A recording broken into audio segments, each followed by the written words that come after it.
intervención será de 2 minutos. Comenzaremos con el doctor Eduardo Botello, a continuación con el doctor Arturo Azuara, seguido del maestro Ramiro Villarreal y finalizando con el doctor Rafael Ibarra.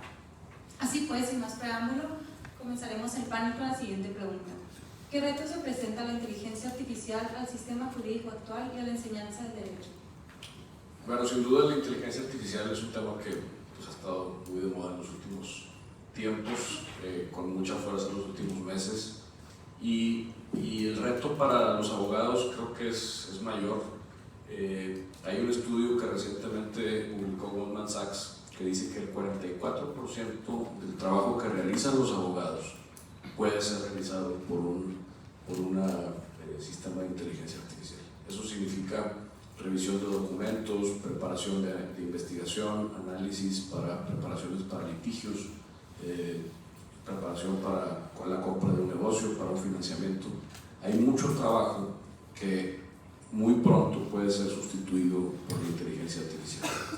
Y eso es un reto para los abogados, para los despachos de abogados, pero yo creo que es una oportunidad para que a lo que antes a nosotros nos tomaba mucho tiempo aprender, como abogados jóvenes, recién graduados o incluso como pasantes, si aprovechamos la inteligencia artificial como un aliado en lugar de verlo como un enemigo, pues ahora los que empiezan como pasantes en el despacho pudieran brincarse toda esa etapa difícil y tediosa de revisión de documentos, de due diligence interminables, de largas horas estudiando documentos, para apoyarse de la tecnología y probablemente formar criterios que a nosotros, a la antigüita, nos tocó muchos años formarlos más rápido y entonces ser abogados más sofisticados y más capaces más rápido. Por otro lado, la contraparte de eso es pues, lo que me formó a mí como abogado hoy, pues fue hacer toda esa tarea cuando estaba en las etapas tempranas de mi carrera. Y hay gente que puede decir, bueno, pues ahora ya no va a haber espacio en los despachos para que la gente pues pueda lograr esas capacidades. Y yo creo que es cuestión de verlo con el foco correcto para que no, en lugar de convertirse en un problema o en un obstáculo para la formación de los abogados, se convierta en un aliado para que los abogados se formen más rápido. Muchas gracias por su respuesta. Continuamos con el doctor. Gracias, Miguel. Pues abonando a lo que señalas, la inteligencia artificial viene a ser una herramienta más de lo que se presenta actualmente en el mercado, ¿no? A nosotros, tú te graduaste todavía más recientemente, pero bueno, a nosotros nos tocó ir a la biblioteca a estar viendo las tesis y jurisprudencia en todos esos volúmenes. Ya cuando tú te graduaste, pues ya había un CD en donde estaba todo. Bueno, ahorita se lo podemos preguntar a la inteligencia artificial en una computadora y te va a decir, hay que verlo como eso, es una herramienta, ¿ok? Si viene a presentar un reto en diferentes áreas del derecho, lo que se han presentado tan rápido estos avances tecnológicos que es imposible legislar al respecto. Entonces ahorita vamos a tener problemas sobre todo en el área creativa. Ahorita les dijeron que me dedico yo a cuestiones de propiedad intelectual. Ya le puedes pedir a este tipo de inteligencia el que te haga una canción, el que te haga un ensayo, el que te haga... Y bueno, ¿y quién es el autor entonces de ese ensayo? Porque ya estás creando una inteligencia que a su vez puede crear productos. Entonces eso viene a ser un paradigma que se viene a romper, y cuestiones de titularidad o de propiedad pues es un área que tenemos que ver. Responsabilidad civil, digo, el caso de Tesla, de que ya el automóvil se maneja autónomamente. Bueno, pues antes era el cruise control, porque tenías que estar viendo qué pasaba, ¿no? Ahorita no, te puede llevar de un lugar a otro. Y el accidente que pasó, en donde cuando va el conductor dormido y atropella a una persona y fallece, ¿de quién es la responsabilidad? ¿De Tesla? ¿Es del conductor que iba dormido? ¿Es de quién es? ¿No? Entonces, vienen a presentarse nuevos retos que tenemos que de alguna manera solucionar. Los avances tecnológicos se tienen que ir incorporando en nuestro día a día. Por parte de la academia también viene a representar un reto, porque si antes les pedíamos un ensayo o pedíamos que memorizaran, pues ahorita le puedes preguntar a la inteligencia artificial y te lo va a dar inmediatamente. Entonces tenemos que ser más creativos en decir, pues ya no es conceptual lo que le tienes que pedir a la lengua del derecho, sino habilidades y competencias de cómo interpretar la información o cómo de alguna manera discriminar la mejor información que existe en las redes, ¿no? Entonces, en esta primera pregunta yo vería la inteligencia artificial como una herramienta que tenemos que utilizar más que un riesgo. Y sí, tendría que cambiar paradigmas en la forma como estamos educando, de que no sea conceptual, sino que tenga que ser por competencias. Gracias, doctor. Gracias, Luis. Muy interesante lo que dice Arturo y va de la mano lo que quiero mencionar. La cuestionante más importante que yo veía es ¿quién es dueño de los resultados? Yo creo que esa es una pregunta, pero muy buena. En el caso de ChatGPT, que creo que es la herramienta más avanzada, quise darme al análisis de eso y debo reconocer, no le pregunté a ChatGPT, le pregunté a dos expertos de nuestro despacho, Evelyn, que está aquí, y Itzel, me ayudaron a determinarlo, se metieron, y quiero reconocer la participación de ellas, descargaron los términos de uso de ChatGPT, vieron que decían las reglas específicas, y para mi sorpresa ChatGPT dice que hay dos tipos de cosas, input y output. El input es qué información tuya le vacías, cómo le formulas la pregunta, y en base a eso te da un resultado que ellos le llaman output. Para mi sorpresa, y contrario a lo que yo me acuerdo de mi clase de la UDEM de propiedad intelectual, es contrario al principio general. ¿A qué me refiero con esto? ChatGPT dice, el input es tuyo, la información es tuya, y el output que yo te entrego también es tuyo. Es decir, si yo le digo a ChatGPT, ponme una canción sobre la UDEM, y sobre el sombreado y sobre las papas fritas, yo voy a ser el autor de la canción, no va a ser OpenAI, que es la empresa desarrolladora. Contrario al principio general, porque yo en lo personal utilizo la versión gratuita. Y en materia de propiedad intelectual, y Arturo, si digo una aberración que no es mi área, me corriges, la propiedad intelectual es de quien la hace o bien de quien paga por ella. Y en este caso, si es gratuita, pues realmente yo no estoy pagando por ella y realmente yo no tuve el elemento de inventiva para poder tener el producto. Pero al final del día, ChatGPT lo ofrece de esa manera y dice, el producto es tuyo. Entonces, un tema interesante, y me decía Itzel, sí es tuyo, siempre y cuando respetes las reglas. Y las reglas son estas, viene una serie de reglas que les recomiendo que lean, que no nada más vacíen ahí a lo loco, vean a quién le están entregando y en qué términos están entregando su información. Si respeta las reglas, el producto es tuyo. Pero por ejemplo, si yo le digo, esta canción yo la compuse la mitad, pero todavía no la acabo, y pongo una canción de Bad Bunny y le digo, termínala, yo estoy violando las reglas y los términos de uso, y esa obra ya no me pertenece, porque yo plagié al darle el input. Entonces el output, por ende, es resultado de un plagio. Entonces, a mí me parece fascinante. Y lo más importante es, les pregunté a ellos su opinión, discutimos el día de ayer para prepararme, y les agradezco que me hayan ayudado a prepararme para este panel. Y dije, le voy a preguntar a ChatGPT, ChatGPT, ¿quién es el dueño de los resultados que me arrojas? Y me mintió. Me dijo, OpenAI. Y le dije, entonces, ¿por qué en tus términos y condiciones dice esto?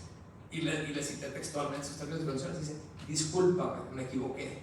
Tienes razón, tú eres el dueño. Entonces, para mí, ese es un tema, y con esto ir al siguiente punto. Comete muchos errores, o con dolo, o no, pero comete muchos errores. Carlos Chávez, mi socio, estaba encargado de evaluar este tipo de herramientas tecnológicas en el despacho, y me dice, utiliza ChatGPT para ver cómo funciona. ¿Qué le preguntarías? Luego hacer unos ejercicios, le pedí que preparara un mail para un cliente chino, deseándole feliz año chino, me mandó un mail pulcrísimo. Y le dije, pero le voy a poner trampas. Y le pregunté, cítame el artículo del Código Civil que hable sobre la tácita reconducción. Para los no abogados, la tácita reconducción es, me quedo en una casa que estoy rentando, sigo pagando renta, no me voy, y se entiende extendido el término del contrato después de la vigencia. No existe ese artículo, es doctrinal. Tienes que interpretar un par de artículos del Código Civil de Nuevo León. ChatGPT inventó el artículo 1900 y feria, y copió y pegó algo de algún texto doctrinal, probablemente Argentina, no sé dónde, y me entregó lo que yo quería ver. Entonces, comete errores, tenemos que digerir. Nuestro mayor reto es de adaptabilidad. Entonces, para mí, prohibir en la academia y en el ejercicio del derecho el uso de estas herramientas sería tan absurdo como prohibirle a un ingeniero utilizar la calculadora TI o a un contador utilizar el Excel. hay que educar a la gente para que sepan utilizarlo de manera ética y responsable. Y hay que saber cuándo se les tienen que dar esas herramientas, porque discutíamos Rafa y yo hace rato, si se las das desde el primer semestre, luego ya no desarrollarán un pensamiento crítico. Pero si se las das en séptimo, octavo, que ya tienen ciertas bases sólidas y que pueden hacer ese second guessing de la información que te da, entonces va a ser una herramienta muy poderosa. Muchas gracias. Pues yo me voy a enfocar desde el punto de vista de la educación, ¿no? Y tiene dos aristas mi respuesta. Una desde el punto de vista del profesorado y otra desde el punto de vista del estudiante. Desde el punto de vista del profesorado, el primer reto es el rechazo de la academia a ChatGPT. El semestre pasado, que tengo alumnos el semestre pasado, que tuve que cambiar la dinámica del examen una vez que existió ChatGPT. ¿Qué fue lo que hice el día siguiente? Metí mi examen con mi evaluación de competencias, porque son ejercicios que desarrollan habilidades, y me lo contestó suficientemente bien para poder pasar. Entonces, ¿qué tuve que hacer? No adecué mi curso, no adecué el ejercicio, ni las dinámicas. Lo que hice fue prohibir las computadoras el día del examen. ¿Qué fue lo que pasó? Que el semestre anterior, que se les daba 1 hora y media para hacer el examen, nos estaban 2 horas y media. Tuvimos que estar a buscar salón, ¿no? Vacío para poder terminar el examen. El afectado fue el alumno. Entonces, ese es el primer reto, el cómo identificar áreas de oportunidad del uso de la herramienta en la educación. Y eso implica primeramente que el profesor se convenza de hacerlo. Una vez que se convenza de hacerlo, que el profesor aprenda a utilizar la herramienta. Una vez que aprenda a usar la herramienta, la teste, ¿sí? La pilotee en el salón, hasta que lo pueda manejar con la expertise necesaria que permita hacer las competencias necesarias de los estudiantes. Y después de eso, enganchar al estudiante, utilizarlo como herramienta de aprendizaje.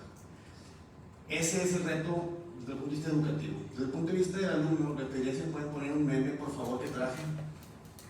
Entonces, ¿te preocupas por el avance de la inteligencia artificial? No, me preocupa más el retroceso de la inteligencia natural. Pero para comprender este meme hay que saber el contexto académico. El estudiante es el mejor economista, yo también lo fui. Queremos la mejor calificación posible con el mínimo esfuerzo. Eso es uno. Y si además de eso agregamos que en el contexto académico se premia muchas veces más la calificación que el aprendizaje, en ese contexto, ¿no? Yo le pregunto a mis alumnos, ¿qué prefieren? Porque mi primer parcial, la mayoría reprueba. Pero aprendieron un chorro, me dicen. ¿Qué prefieren? ¿Sacar un 100 y aprender poquito? ¿O sacar un 60 y aprender muchísimo? Todos me dicen que prefieren el 100. ¿No? La mayoría. Entonces, en el contexto de que el estudiante es el mejor economista y a la vez quieren el 100 más que el aprendizaje, el reto es para que el alumno utilice la herramienta para aprender y no para sacar la tarea lo más rápido posible, sacar el examen lo mejor posible y sacar la calificación la más alta posible con el mínimo esfuerzo. Y el problema desde el punto de vista también del profesorado es que pasa que como no puede detectar plagio porque es algo nuevo que está creando la inteligencia artificial, es que el alumno también vamos a generar, probablemente si no detectamos el uso del ChatGPT o cualquier tipo de inteligencia artificial, le va a sacar una buena calificación, él sabiendo que hizo trampa. Entonces él al finalizar el semestre puede pensar a creer que hacer trampa vale la pena, ¿no? Entonces para mí es uno de los retos desde el punto de vista del profesorado y del estudiante. Muchas gracias. Muchísimas gracias por sus respuestas, muy interesantes los distintos puntos de vista de cómo esto impacta a nosotros los estudiantes. Y ahora una pregunta relacionada más hacia el ámbito laboral.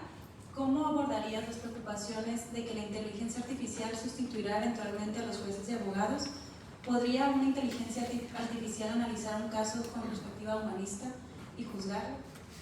Bueno, yo ahí creo que hablando un poco de lo que decía en mi participación anterior y también coincidiendo un poco con lo que decía el decano, aquí el reto o la sustitución que pudiera haber eventualmente de máquinas o de sistemas nos obliga al desarrollo de competencias y las competencias, yo desde que empecé mi época como socio director de Santos Elizondo les recomendé a todos un libro que se llama Trusted Advisor, que escribe un autor que se llama David Meister, y este autor se dedica a escribir y a asesorar gente que está industria de la consultoría, abogados, consultores de negocios, etc. Y él habla en conjunto con otros autores de la importancia que tiene para los consultores, abogados y demás generar una relación de confianza, o de trust en inglés, con los clientes.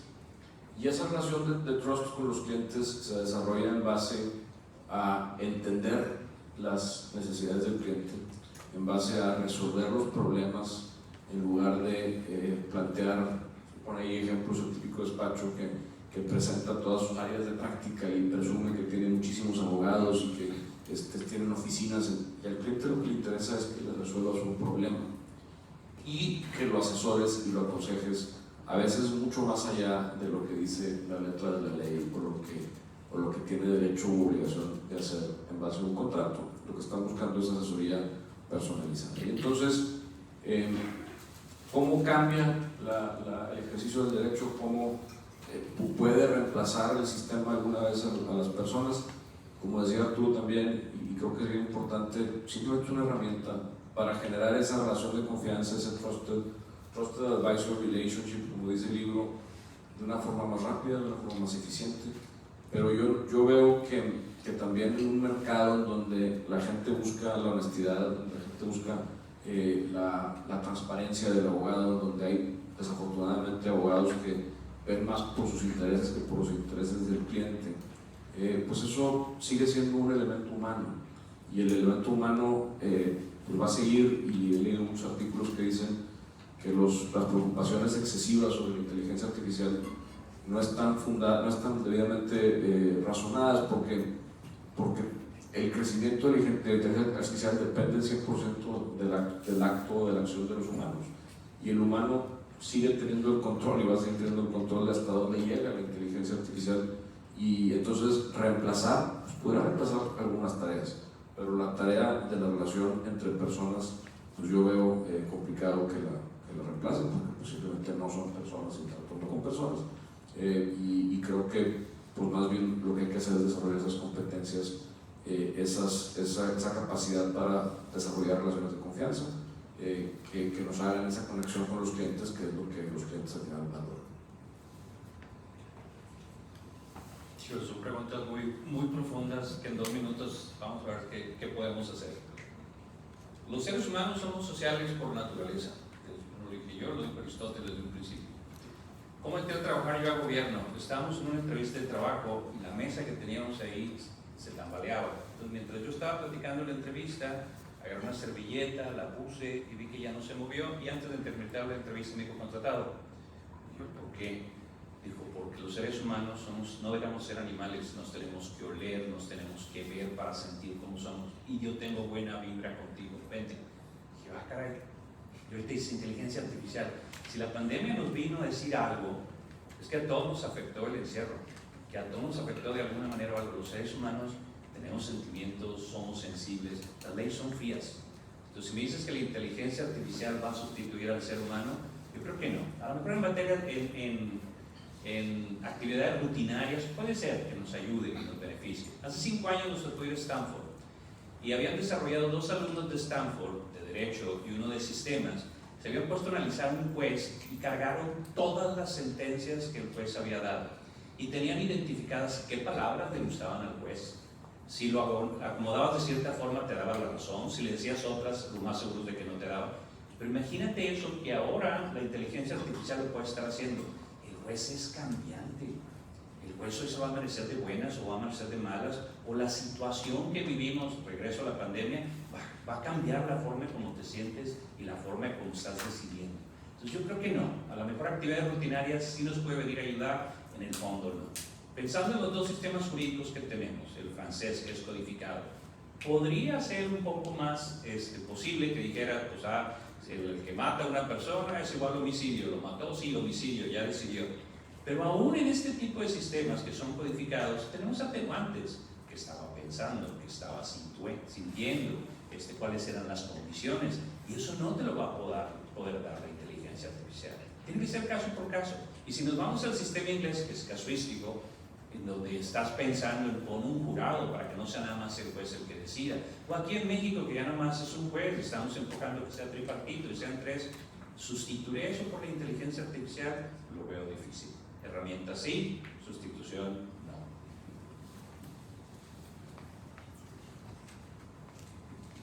Gracias. Yo coincido en que una sustitución total no va a suceder.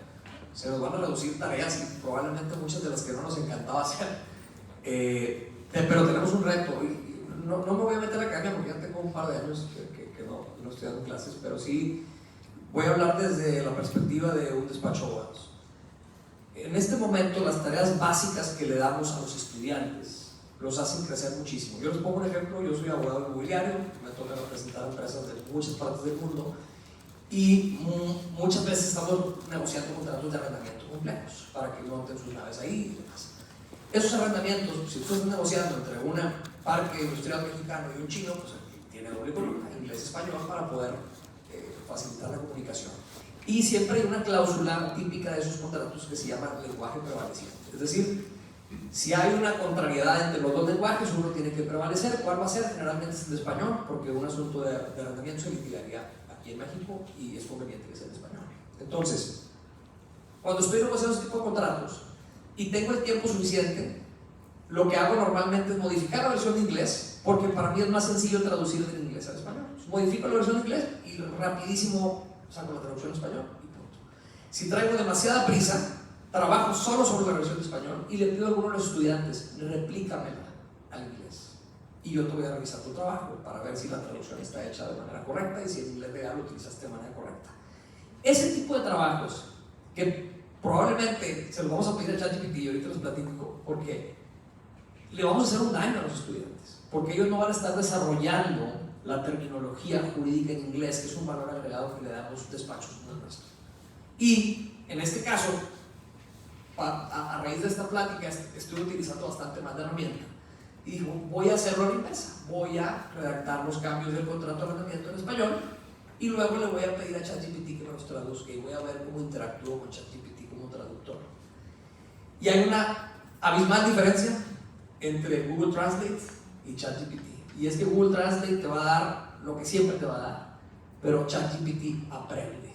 Entonces, por ejemplo, mi contrato, el arrendador y el arrendatario estaban definidos como lessor and lessee, y ChatGPT me estaba traduciendo como landlord y tenant, que son términos un poco más ingleses que americanos. Y le dije, ya no me estés traduciendo así. Quiero que cuando yo te pida traducciones de un arrendamiento, siempre le pongas lessor and lessee. Y aprendió. Y de ahí en adelante yo no tengo que estar corrigiendo esa cosa constantemente. Y así como eso, tú puedes ir alimentando la herramienta.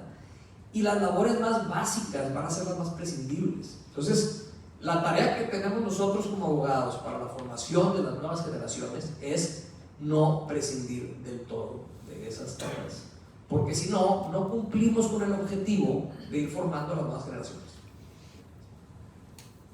Bueno, ahora, lo que acaba de decir Ramiro es desde la perspectiva de un despacho que quiere existir para siempre, ¿no? Es un despacho que tiene muchos años y que va a seguir siendo para siempre. Pero también es cierto que hay despachos chicos que el socio no quiere tener más socios y que probablemente van a buscar en este tipo de herramientas no contratar practicantes.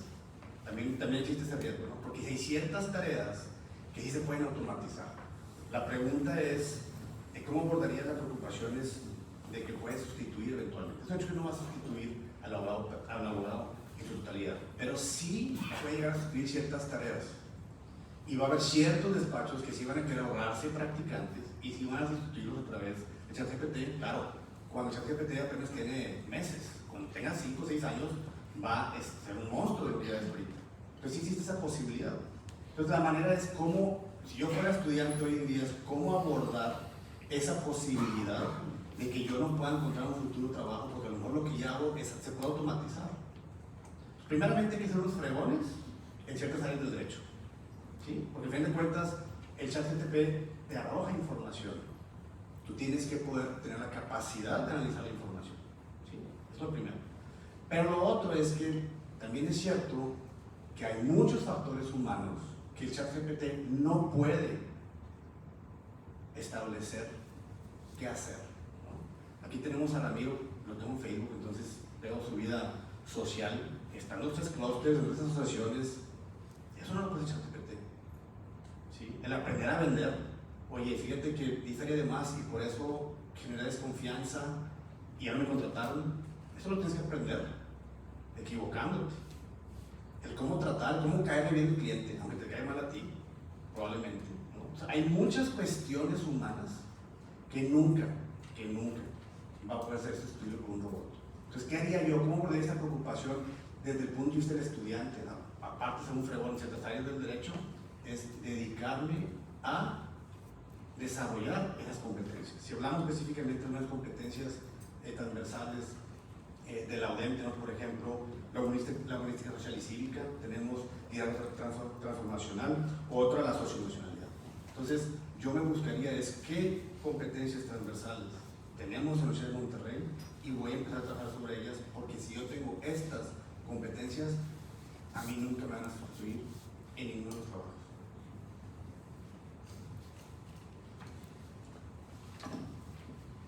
Muchísimas gracias por sus respuestas. Le cedo la palabra a mi compañero Ricardo para que concluya.